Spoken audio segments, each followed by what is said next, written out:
Hey guys, Dave from Nerdarchy, 4 Nerds by Nerds, hanging out with this nerd. Nerdarchy Ted. And today we're going to talk about Campaign 2, Session 17 of Critical Role.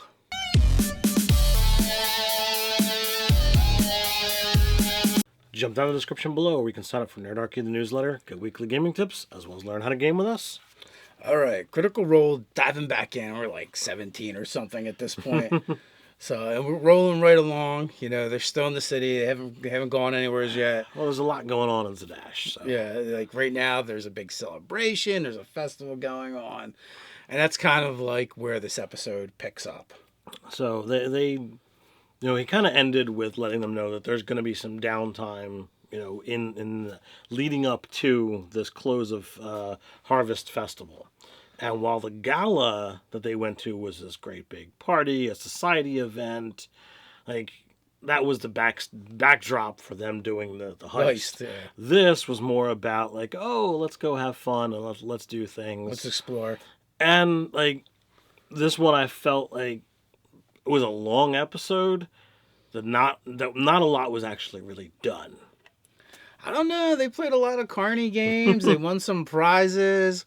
They got into an arena competition fight at the end. Well, I mean, you gotta start off with the whole conversation with Beau and Jester, which I thought was pretty amusing. They had some time to explore the magical dodecahedron. I still don't know if they've actually told us what it's called, but it's the thing that gives them the motes of possibility. And, when Beau and Jester were talking about it, it's like, all right, well, this is supposed to be something that kind of gives a luck, but Beau was thinking that it was, like, it makes you stronger. Mm-hmm. So she's like, punch me. So, like, she taps her arm, like, to just go ahead. And they make an attack roll, and because there's no one dodging out of the way, Jester punches her for 4 points of damage, and she's like, whoa! Well, yeah, I guess it's because the way Jester described it to Beau is like, oh, this is like a secret weapon and a power-up. So she's like, oh, secret weapon, but that's not really how it works. Right. But yeah, the first thing when they start the session that Jester wants to do is she wants the mode of possibility. Which, didn't get used very much. And, from there, they kind of like all meet up. Yasha starts drinking first thing in the morning. Turns out she slept outside for whatever reason. Yeah. But, at least she's like, and it was kind of funny. They're like, well, do you want ale or do you want hard liquor? She's like, please, it's the morning. It's just now. Come on. What do I look like, an alcoholic? Yeah, so that was funny, the interactions there. And then they start going out into the festival and exploring, and they play a bunch of games. So they hear about this, trebuchet. And the first thing that Jester says is like, she wants to ride the trebuchet. Now, I'm hoping you guys out there know the way a real trebuchet works. You've got this basket that gets swooped around by this long chain, and it gets hurled out. Would not be a pleasant for a person to get flung by a trebuchet. What if they have feather fall? I don't know. Maybe. People like rides, man. You just need a wizard at the end ready with the feather fall. And then it would be the perfect ride. All right. Well, so they decide they're going to split up. And, a handful of them go over to the trebuchet where there's 2 soldiers that are swinging this little young girl, and she's trying to throw this, sack of sand into a bucket. And, she doesn't do all that well. She gets one somewhat close. And, she goes off. And By not doing well, you mean she did way better than Fjord? Well, yes, but, by Fjord's performance, it at least was able to greatly contribute to their charity. Well, that's true, because he rolled 3 natural ones in a row.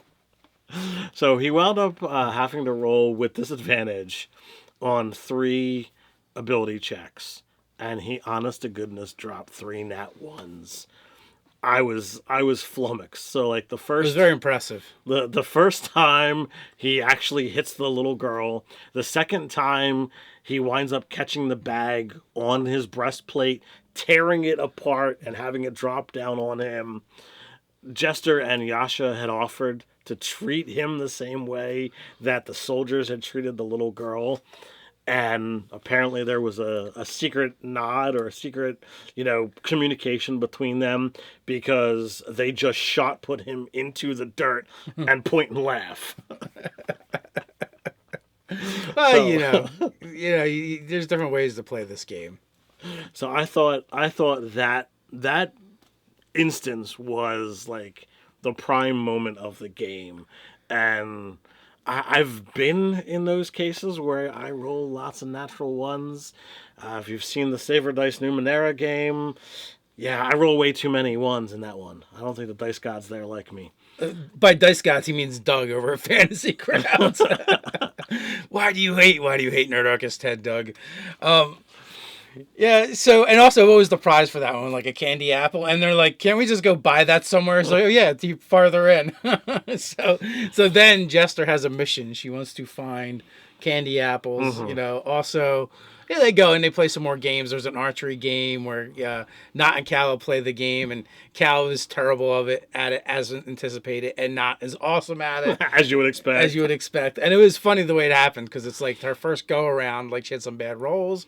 But then, she did a couple more go-arounds and just, like, started nailing it Robin Hood style. Arrow after arrow. So she won all of the prizes, wooden swords, and rats, and a doll. She got 2 rats, 2 wooden swords, and a doll that's based on the king. Yeah. From there, there was an arm wrestling competition, that was kind of exciting. It was a lot of back and forth with Yasha and the person that she challenged. Mm-hmm. So that was pretty cool. Like, and from that came like job offers. Right. Although apparently they were offering everybody the job because Beau, who didn't do so well, also got offered the job. Yeah, they were trying to get them into the town guard.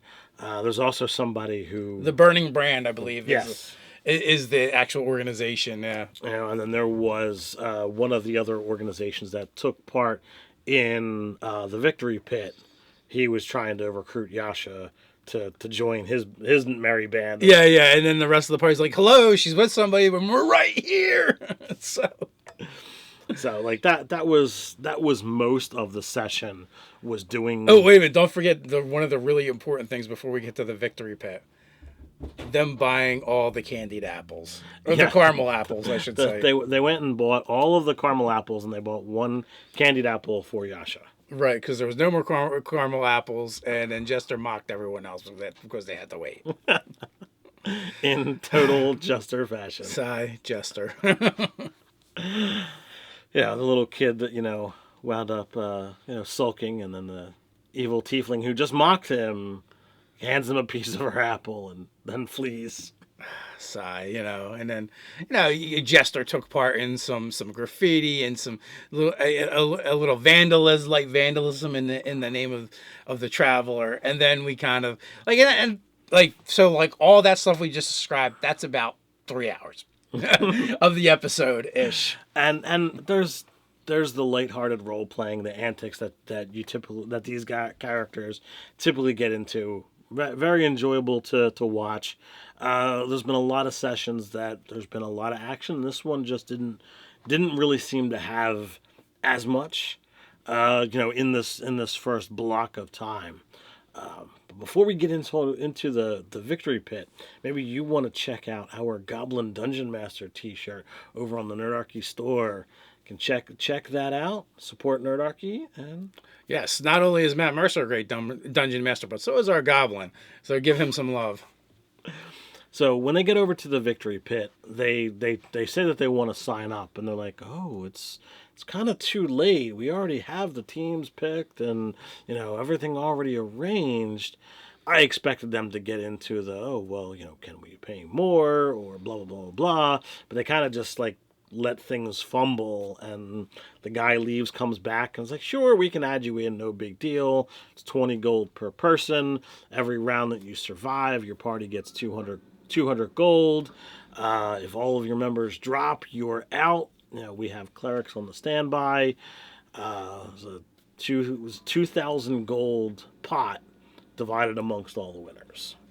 Yeah, so what did we see them fight? We saw them fight an Adiog. In the first round, they fought an Adiog, while the other groups fought a Banderhob, an Ice Troll, and the one that tried to recruit Yasha wound up fighting a 15-foot-long alligator. Yeah. And then, round 2, they had to tackle and tangle with Winter Wolves. It was a pair of Winter Wolves, and I don't think the party was really expecting, this kind of thing. But when he came out with them and describing their fur, I'm like, oh man, he's bringing on the breath weapons. This is gonna hurt. Yeah, not only that too, and then I don't know about you, but when Travis is like, I cast Armor of Agatha, so I'm like, that's cold damage. Don't do it. I did shake my head at that one. The gamer, the nerd in me was just like, all right, yeah. But you do get the temporary hit points, and if they're resistant and not vulnerable, not immune, right. They do take some of the damage. I don't remember off the top of my head. But I mean, it is his go-to spell. It's what he uses. So I'm like, you know what? It's not all bad, but it works. So the other groups, they wind up fighting a pair of Minotaurs, a pair of Owlbears, and the last group winds up going up against Displacer Beasts. And we wind up getting to the final encounter. Against the Minotaurs, the one group does fall. So we're down to 3 against the Owlbears and the Displacer Beasts. Those two teams got to move forward. No, we're down to 2 teams. Oh, is it 2 teams? Yeah, it's 2 teams, 1 encounter left. It's kind of like a face-off situation. Ah, okay. I think it was the Owlbears that did the other ones in because they had to run in with the chains and stuff and pull them out. But yeah, so that's kind of where they ended. So like the tension is built up, and it's funny too. Like in the last encounter, they're trying to figure out tactics and to try and we'll each take one of the doors and we'll get a surprise attack, and then like some of them made some really good points. It's like, yeah, but then you're alone with some terrible creature for 2 rounds. So, part of party tactics is always going to be like, all right, you should always have a ranged and a melee option regardless of what your class is, regardless of what your build is. Even if it's got a very low chance of hitting, you can still attempt to aid in combat. And these guys who have spent quite a lot of time in the 5th edition rules playing together, they're having fun with it, but they still don't seem to have, like, to me, all those nooks and crannies, figured out and dealt with. It ends with a hill giant, tearing through one of these doors, and he comes out there, and it's like, all right, well, how is this gonna go? Wasn't really paying attention to the to the time clock, and it's like, all right, and this is where we're gonna end it. I'm like, you don't want to just finish the combat? Come on. Yeah, I'm kind of curious to see where they go because that's a heavy hitter, a hill giant. And after having 2 combats already, this is a great thing. This is one of the things that I do. I applaud Matt with his writing to plan encounter after encounter. Sometimes, especially in the earlier campaign, session after session, where you're impacted by what you did in the last game, and it's like he does a marvelous job at that. Yeah, so I'm curious to see how they fare against this hill giant. This very angry hill giant because apparently they've been poking it with needles to tick it off and send out there. But also like talking about planning and strategy. From I know from the other people that that follow along in the comments. They talk about them being terrible at strategy and tactics and planning and admittedly so, like that's not their strength at all. And I'm taking this as a carryover from campaign 1. I've seen some times where they've got impressive abilities and they still manage to win the day, but sometimes like the choices that are made, it's like, really? That's what you're doing? Okay. They're like the master of the Scooby-Doo plan. So I don't know whether it's that's just how they roll or what. It's enjoyable to watch. They keep me coming back. I didn't get to watch as much of Campaign 1 this week as I've been doing in the past, but I'm 46 episodes in, so... Well, I kind of take it like they all like to make plans, but they don't necessarily make the plan together. Yeah.